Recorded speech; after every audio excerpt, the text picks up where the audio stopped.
Recording start in 5, 4, 3, 2, 1. Start. I am thankful to the organizers of this international exhibition on low cost housing for inviting me to inaugurate it. This exhibition, perhaps the first of its kind, focuses attention in one of the most pressing problems of today, the problem of housing. There is shortage of houses everywhere. Nearly all the countries of the world today are faced with the problem of constructing more and more houses to cope with the increasing demand. A reasonably comfortable house providing shelter against the off weather and affording room for necessary rest and leisure is an elementary need of mankind. It is clear that if the present need is to be met to any reasonable extent, houses will have to be built on a huge scale. This is possible only if the cost of construction and of materials for building a house is brought down to a level which would be within the reach of a person of average means. It is therefore appropriate that this exhibition should be called an exhibition on low cost housing. Generally speaking, housing sounds like an abstract idea, although houses are made of such substantial material as brick and mortar.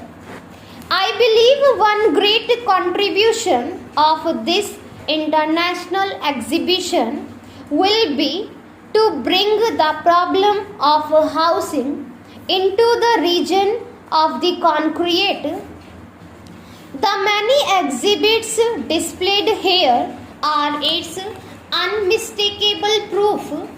You will agree that even it comes to bringing together in a practical way the existing knowledge on house building and design and to translating that knowledge into actual houses. This change in outlook would necessarily represent a great advance over the present position.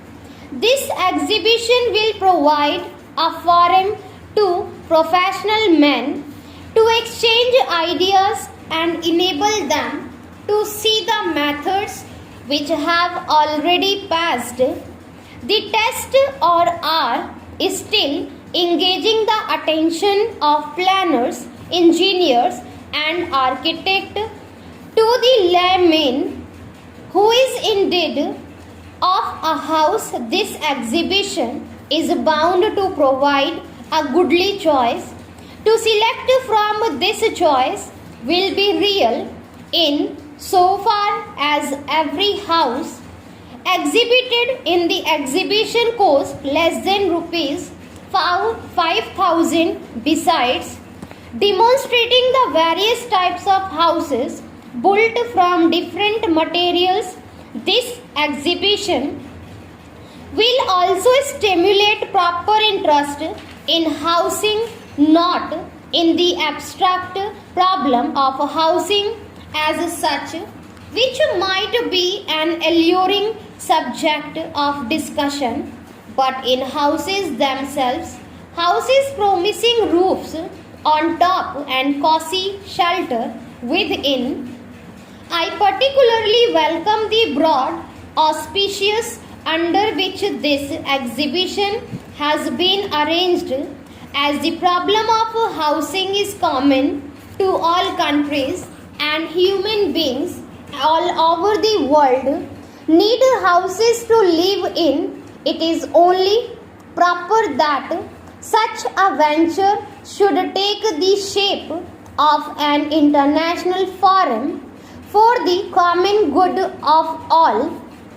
I am told exhibits have been received from many foreign countries, including Burma, Ceylon, Australia, Finland, Germany, Austria, Indonesia, Israel, Singapore, Thailand, Sweden, Italy, the Fiji Islands at the United Kingdom. By convening an international seminar on housing under the auspices of the United Nations of Technical Administration. This exhibition has not merely added to its status but greatly its scope. This seminar, in which experienced architects and engineers from many countries are participating, will discuss such important subjects as improvement in building materials, construction methods and programs for housing, etc. This will be followed by discussions by the Inter-Secretariat Working Party of E-Cafe, which is meeting in Delhi this month. As a result of all these discussions and valuable exchange of ideas, let us hope it will be possible to pool the experiences of the participating countries and adopt models which would result in bringing cheap and comfortable houses within the reach of the common people. As I have said, a house is one of man's elementary needs. Ever since the dawn of civilization, or maybe even before that, when man, like beast of prey, lived in the open, the need of some kind of shelter was felt by him. There was a time when the improvised shelter offered by bushes and trees satisfied his need. In places where trees did not grow, a rock hideout or a cave or the shade of any projecting cliff answered his simple requirements.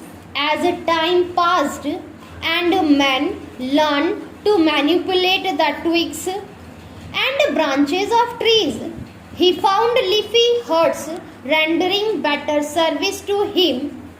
Gradually, he began to thatch and plaster these huts with mud, and so man went on progressing improvement upon his craftsmanship and selecting better and better building material till he found himself capable of raising such gigantic structure as the pyramids of Egypt. Although throughout this long stretch of time known to us as the historic era, man has been familiar with the art of construction and has been responsible for raising his structures of kinds and sizes. The need of the common people did not receive the attention which it deserved.